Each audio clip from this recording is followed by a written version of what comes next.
In addition, we are consistently providing stable and high-quality services that meet customers' needs. We enhance client satisfaction by conducting port operations prudently and efficiently. We also provide viability and financial growth to ensure the continuous improvement of the fisheries sector, and more importantly, our delivery of services to the Filipino people. Currently, we are effectively managing 9 regional operating units based on strategic locations and major fish landing centers in the country under the Regional Fish Ports Program.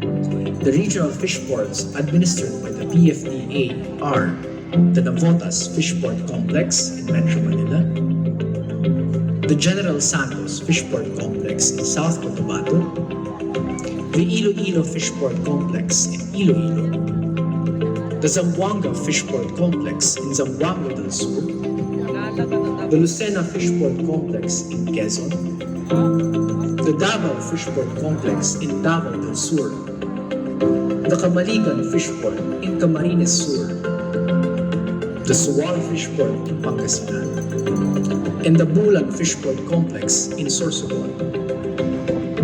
We have initiated the rehabilitation and modernization of all the regional fish ports nationwide to achieve our goal of having globally competitive fish ports. 2 regional fish ports are being developed under our initiative, and 7 regional fish ports are currently under the flagship rehabilitation efforts of the PFDA. All these ongoing improvements are part of our pursuit to deliver sufficient fish supply to all our clients and stakeholders. We also led the establishment of 136 developmental projects under the Municipal Fish Ports Program. In addition, to satisfy the ice requirements of ports, the PFDA under the Ice Plants and Cold Storage Facilities Program has spearheaded the provision of 13 ice-making machines of different magnitudes and cold storages of varying capacities in strategic locations and major fish landing centers all over the country.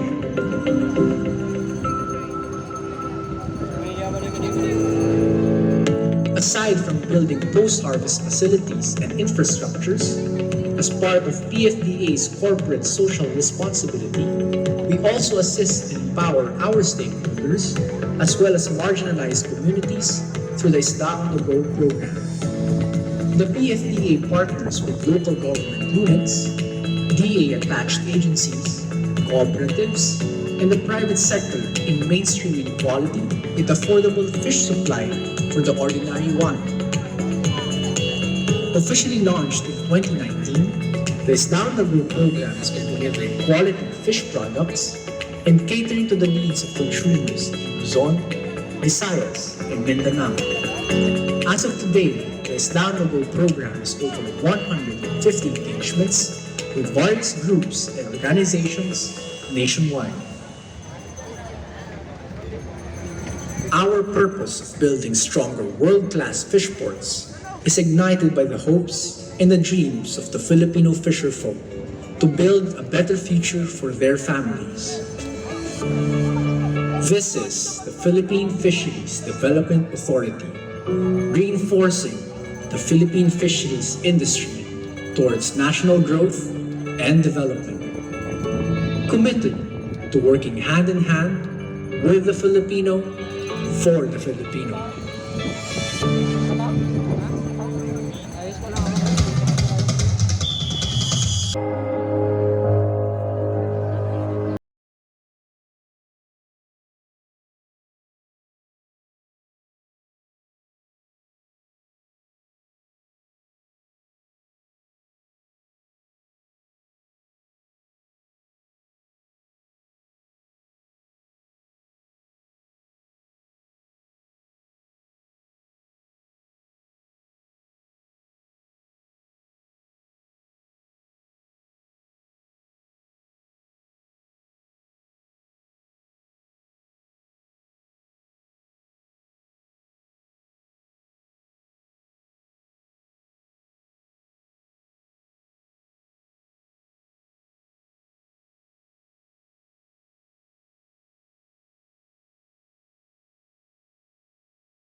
Miyembro ng Konseho, led by, without the Vice Mayor, Councilor Ojo Cacharon, ang ating masipag na konsihal, Councilor June Lagare,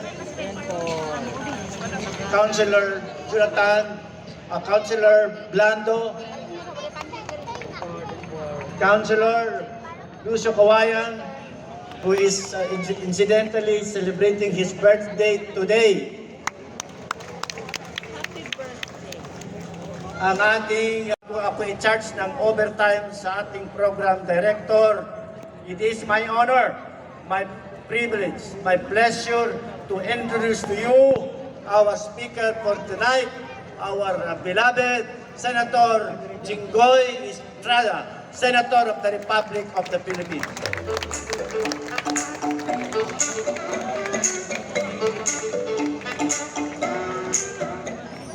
Maraming salamat. Mayong gabi sa inyong tanan.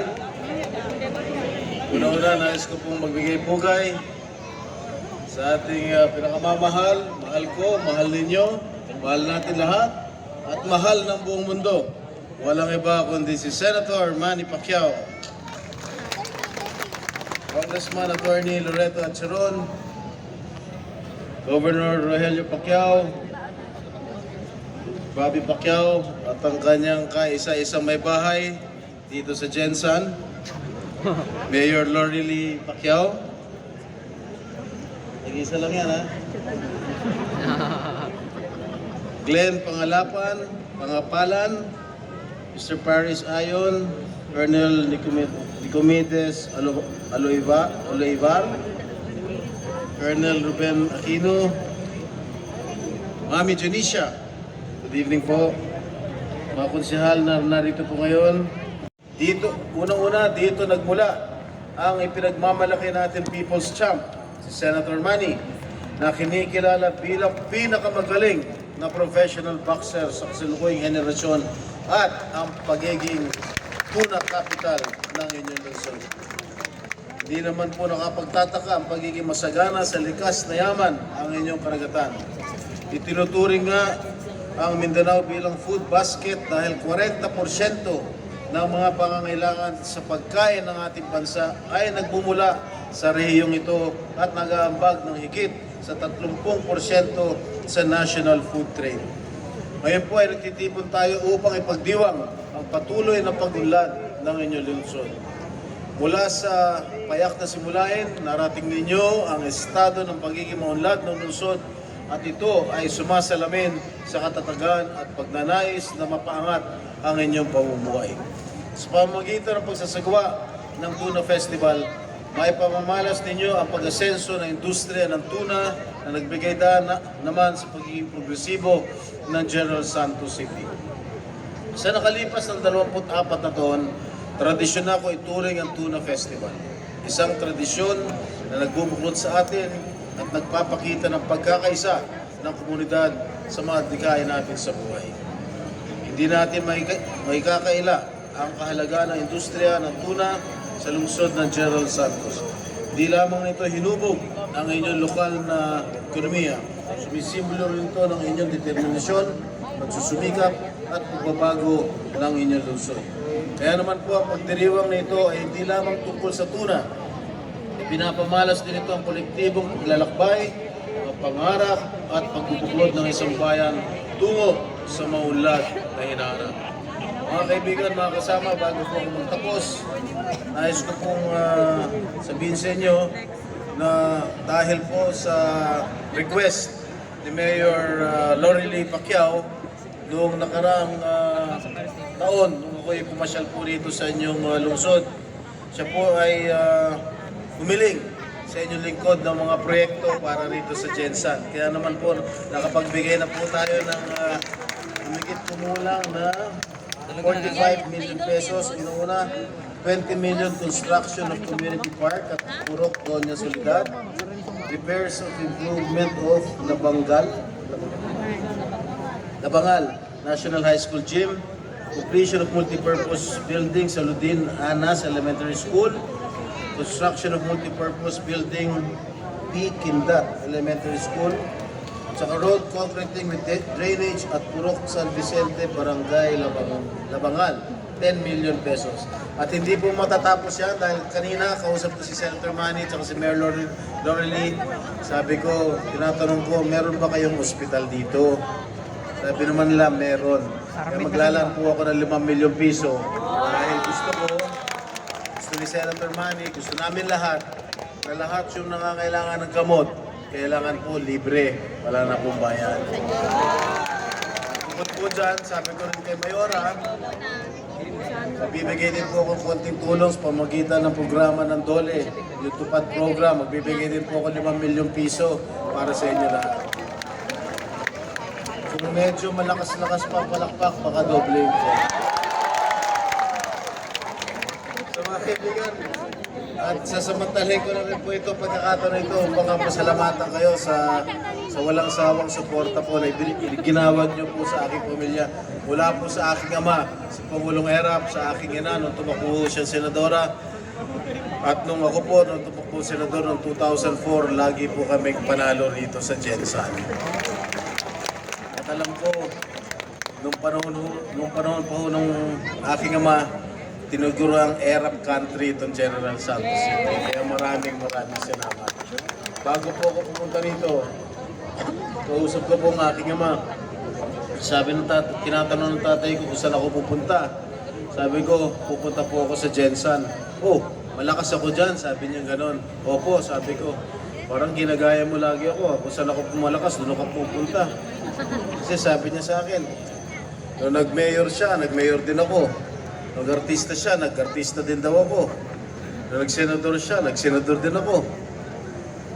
Nagpatubo siya ng bigote, nagpatubo rin ng bigote. Nung nakulong siya, nakulong din ako. Stingawa.